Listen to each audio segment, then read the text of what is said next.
शुभकामनाएं और अच्छे स्वास्थ्य की कामना करता हूं। अरविंद केजरीवाल ने भी कहा कि प्रधानमंत्री मोदी को हैप्पी बर्थडे, जन्मदिन की बधाई, आपकी अच्छी सेहत और लंबी आयु की कामना। अखिलेश यादव ने कहा कि प्रधानमंत्री श्री मोदी जी को स्वस्थ, सार्थक, सौहार्दपूर्ण, समावेशी, सकारात्मक जीवन की शुभकामनाओं के साथ जन्मदिन की हार्दिक बधाई। कांग्रेस के अध्यक्ष मल्लिकार्जुन खड़गे ने कहा कि प्रधानमंत्री को जन्मदिन की बधाई, भगवान उन्हें अच्छी सेहत और लंबी आयु प्रदान करे। एक तरफ विपक्ष के बड़े बड़े नेता पीएम मोदी को जन्मदिन की बधाई दे रहे हैं, साथ ही पीएम मोदी को टारगेट करने में भी कोई कसर नहीं छोड़ रहे। जैसे पीएम मोदी के जन्मदिन पर आम आदमी पार्टी के नेता सड़क पर उतर गए। दिल्ली के पूर्व मंत्री सौरभ भारद्वाज गाय लेकर सड़क पर निकले, गाय को चारा खिलाया। सौरभ भारद्वाज ने कहा कि इस गाय को दिल्ली की सीएम रेखा गुप्ता के घर ले जा रहे हैं। आम आदमी पार्टी के नेता कह रहे हैं कि आज प्रधानमंत्री मोदी का जन्मदिन है, बीजेपी केक खाकर खुशियां मना रही है, लेकिन दिल्ली में गौ माता कूड़ा खा रही है। सुनिए आम आदमी पार्टी के नेता कैसे पीएम के बर्थडे पर भी पॉलिटिक्स करने लग गए। और जन्मदिन पे भारतीय जनता पार्टी के लोग केक खा रहे हैं, खुशियां मना रहे हैं।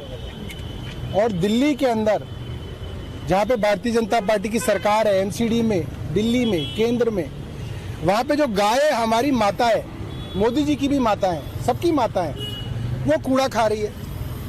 तो ये तो अन्याय है कि प्रधानमंत्री के जन्मदिन के दिन गौ माता कूड़ा खाए। सौरभ भारद्वाज कह रहे हैं कि पीएम मोदी के जन्मदिन पर बीजेपी वाले केक खा रहे हैं।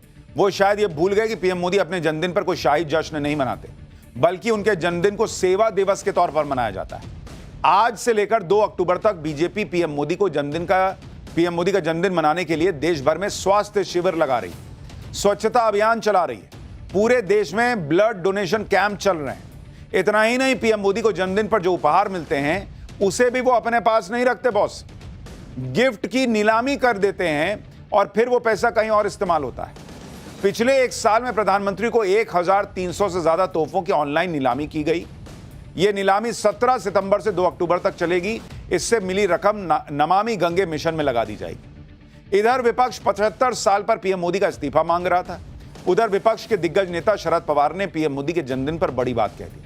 शरद पवार ने कहा कि मैं चाहता हूं कि आपके नेतृत्व में हमारा देश आगे बढ़ता रहे और आने वाले सालों में और तरक्की करे। बताइए, इंडी गठबंधन के नेता हैं, कह रहे हैं कि पीएम मोदी के नेतृत्व में आगे बढ़ेगा, तो फिर राहुल गांधी क्या करें? पीएम मोदी के जन्मदिन पर आज कांग्रेस को एक और बड़ा झटका लगा। बिहार कांग्रेस ने पीएम मोदी और उनकी मां का एक एआई वीडियो पोस्ट किया था, जिस पर बड़ा विवाद हुआ था। आज पटना हाईकोर्ट ने कांग्रेस के उस वीडियो को हर सोशल मीडिया प्लेटफॉर्म से हटाने का आदेश दे दिया। कांग्रेस ने इस वीडियो का यह कहकर बचाव किया था कि वीडियो में तो कुछ भी आपत्तिजनक नहीं है, लेकिन आज पटना हाईकोर्ट ने सख्त रुख अपनाया और कहा कि हटाओ तुरंत वीडियो, बेकार का फालतू का वीडियो हटाओ। तो आदेश दे दिया कोर्ट ने। नरेंद्र मोदी का जिस तरह से जन्मदिन मनाया गया, जिस तरह से देश ही नहीं दुनिया भर में नरेंद्र मोदी के बर्थडे की गूंज थी, वो बताता है कि नरेंद्र मोदी का 75 साल होने पर भी कैसा जबरदस्त जलवा है। यहां मोदी विरोध में लोग कह रहे थे कि मोदी तो 75 साल के हो गए, उन्हें तो रिटायर होना चाहिए। आज उनको तगड़ा जवाब मिला। नरेंद्र मोदी के जन्मदिन के माहौल को देखकर सबको आज भी मोदी की ताकत का एहसास हो गया होगा। मोदी के लिए जिस तरह का क्रेज है, उसने आज फिर से बता दिया कि ना तो लोग नरेंद्र मोदी को पसंद करना छोड़ रहे हैं, ना ही नरेंद्र मोदी लोगों की उम्मीदों को ऐसे ही छोड़कर रिटायर होने वाले हैं। आज इसके पूरे संकेत मिल गए कि अभी तो प्रधानमंत्री नरेंद्र मोदी पीएम की कुर्सी पर अभी और लंबी पारी खेलने वाले हैं। 75 साल पर नरेंद्र मोदी नई ऊर्जा के साथ वैसे ही जुट गए हैं जैसे वो 2014 में जुटे थे। आज पीएम मोदी अपने जन्मदिन पर मध्य प्रदेश के धार पहुंचे।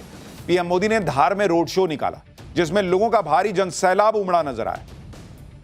पीएम मोदी ने विकसित भारत के लिए स्वदेशी का मंत्र दिया और कहा कि जिस तरह महात्मा गांधी ने स्वदेशी को आजादी का जरिया बनाया था, उसी तरह भारत के लोगों को स्वदेशी को विकसित भारत की नींव बनाना होगा।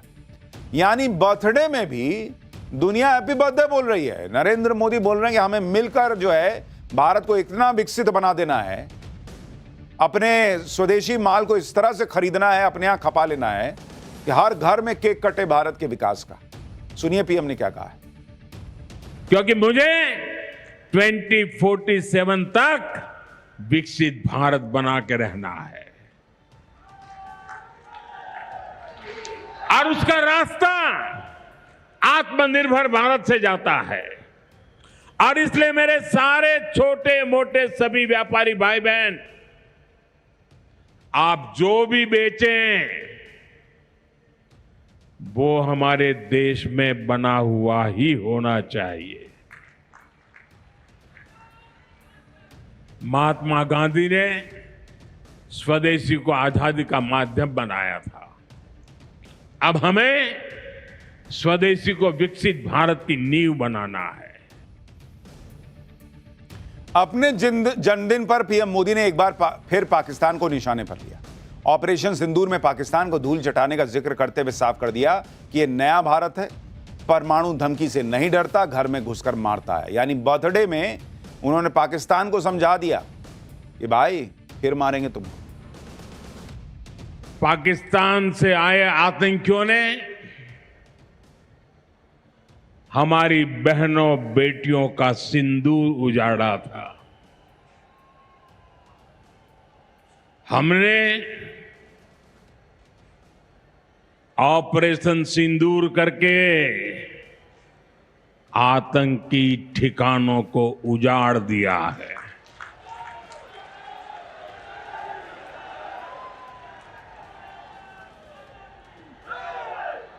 हमारे वीर जवानों ने पलक झपकते ही पाकिस्तान को घुटनों पर ला दिया। ये नया भारत है। ये किसी की परमाणु धमकियों से डरता नहीं है। इधर नरेंद्र मोदी भारत को विकसित बनाने का संकल्प ले रहे हैं, पाकिस्तान को फोड़ रहे हैं। उधर कांग्रेस और इंडी गठबंधन के नेता ये सपने देख रहे हैं कि नरेंद्र मोदी अब रिटायर होंगे कि तब होंगे। भाई ऐसे लोगों को यह भी याद दिला दूं कि अब तक देश में कई प्रधानमंत्री ऐसे हुए हैं जो 80 साल में भी रिटायर नहीं हुए। जैसे इमरजेंसी के बाद देश के प्रधानमंत्री बने मोरारजी देसाई की उम्र पद छोड़ते वक्त 83 साल से ज्यादा की हो चुकी थी। इसी तरह कांग्रेस की अगुवाई वाली यूपीए सरकार का दूसरा कार्यकाल खत्म होते वक्त पूर्व पीएम मनमोहन सिंह की उम्र 82 ईयर्स के करीब हो चुकी थी। पूर्व पीएम अटल बिहारी वाजपेयी का कार्यकाल जिस वक्त खत्म हुआ वो 79 साल के पार हो चुके थे। पूर्व पीएम इंद्र कुमार गुजराल भी जब पीएम पद से हटे उनकी उम्र 78 साल के पार जा चुकी थी। तो भाई इस देश में और भी कई बुजुर्ग प्रधानमंत्री रह चुके हैं और नरेंद्र मोदी की फिटनेस तो अभी अलग लेवल पर है।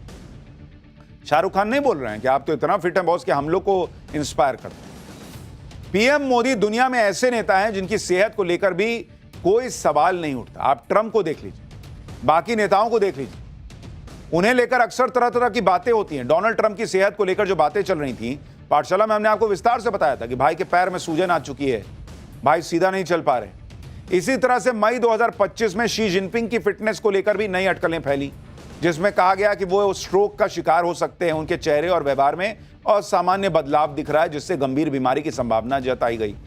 अगस्त 2025 में डोनाल्ड ट्रंप के साथ अलास्का शिखर सम्मेलन के दौरान पुतिन के पैरों और दाहिने हाथ का कांपना कैमरे में रिकॉर्ड हुआ, जिससे पुतिन को पार्किंसन है इसकी अफवाह फैल गई। नवंबर 2024 में कजाकिस्तान में भाषण के दौरान पुतिन के पैर कांपते दिखाई दिए। एक्सपर्ट ने इसे पार्किंसन या स्ट्रोक के बाद की जटिलताओं से जोड़ा, लेकिन कोई पुष्टि नहीं हुई। और वो जो बाइडेन, वो भाई साहब तो इधर से उधर चले जाते थे, लेकिन नरेंद्र मोदी भाई साहब वो तो एकदम धड़ दौड़ते हुए प्लेन पे चढ़ जाते हैं, जहीं कहीं विदेश जाते हैं, बढ़िया योगा करते हैं। नरेंद्र मोदी आज भी सुपर हिट हैं, सुपर फिट हैं। चाहे वो लंबी लंबी विदेश यात्राएं कर ले, चाहे विदेश यात्राओं में बैक टू बैक मीटिंग्स कर लें, चाहे विदेश यात्रा से लौटते ही देश में अपनी ड्यूटी पर लग जाएं, चाहे पीएम के तौर पर अपना काम कर रहे हो या फिर पार्टी के नेताओं पर के तौर पर काम कर रहे हो, भाई साहब उनके चेहरे पे थकान ही नहीं दिखती। हम लोग नरेंद्र मोदी अमेरिका जाते हैं, यहां से 16-17 घंटे की फ्लाइट है, फिर टाइम जोन चेंज हो जाता है, हम लोग रिपोर्टिंग कर रहे होते हैं क्योंकि टाइम जोन चेंज हो गया, बॉडी क्लॉक जो है वो डिफरेंट तरीके से बिहेव करने लगता है। नींद जो है वहां, यहां जब रात होगी तो वहां दिन होता है, तो बॉडी क्लॉक एडजस्ट होने में टाइम लगता है। उसमें आपको रिपोर्टिंग भी करनी है, सब कुछ करना है। अमेरिका का दौरा खत्म होते होते हम लोगों की हालत खराब होने लगती है इस उम्र में। और नरेंद्र मोदी भाई साहब वो ये दौरा वो दौरा, वहां से निकल गए, वहां से लौटे, भारत में तुरंत इंस्पेक्शन करने का ही निकल गए। नरेंद्र मोदी की फिटनेस अलग लेवल पर है बॉस, और ये फिटनेस कैसे है उसके बारे में जान लीजिए। नरेंद्र मोदी पर कई